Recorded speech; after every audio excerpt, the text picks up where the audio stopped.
تعالوا نشوف العلم لما قابل الجهل وهو واقف على باب مدرسة العلم يحاول منع الطلاب من الدخول. قالوا ايه؟ إلى أين نذهب أيها الخصم اللدود لهؤلاء الأطفال الصغار الذين يحملون على ظهورهم حقائب تنوء بها ظهورهم على ثقالهم؟ ألا ترى أحدهم يمشي متساقلا يتناءب؟ لقد انتشلتهم من أحضان سريره الدافئ القرير وقطعت عنه نومه الهادئ الوقير. أليس هذا حراما؟ من أنت؟ وما شأنك بالأطفال يا ثقيل الظل؟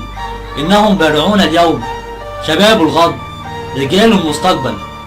دعهم يشقون طريقهم لبناء مستقبلهم المشرق بنور المعرفة، بعيدين عن الكسل الذي يؤدي بهم إلى مهوى الجهل، فيتعثر بذلك تطور الوطن وتقدمه. ألا تعلم إلى من تتحدث؟ إنني الجهل. سأقضي عليك بظلام الدامس وأطفي كل شموع المضيئة برياح العاتية.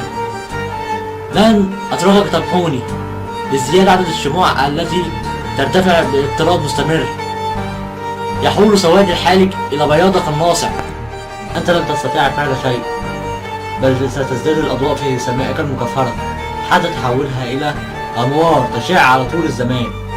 فكم مرت القرون وأنت تطبق الجهل والظلم والمرض الهوان على شعوبك، لكن بدأ ضيائي يتمدد منذ أن استأنس بصحبة الإنسان. أنا وباء سريع الانتشار شديد الفتك، ليس لي مطالب كثيرة حتى أحقق ما أريد، ليس لي إلا ضياع العمل وحب الكسل والخلود إلى الراحة وما أسألها على الإنسان.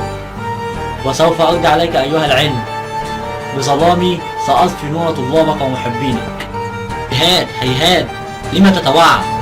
لقد خفت ظلامك وتبددت رياحك، ولن يرضى الإنسان العودة إلى الوراء بعدما استزاغ حلاوتي، فلن يقبل البديل عني أبدا. ولكن أنا من حث على طلب الأنبياء والمصلحون والأدباء، كما قال الرسول صلى الله عليه وسلم: اطلبوا العلم لو بالصين. صدق رسول الله صلى الله عليه وسلم، كما حذر العلماء منك أيها الجهل، حيث قال الشاعر أحمد شوقي: العلم يرفع بيوتا لا عماد لها، والجهل يهدم بيت العز والكرم.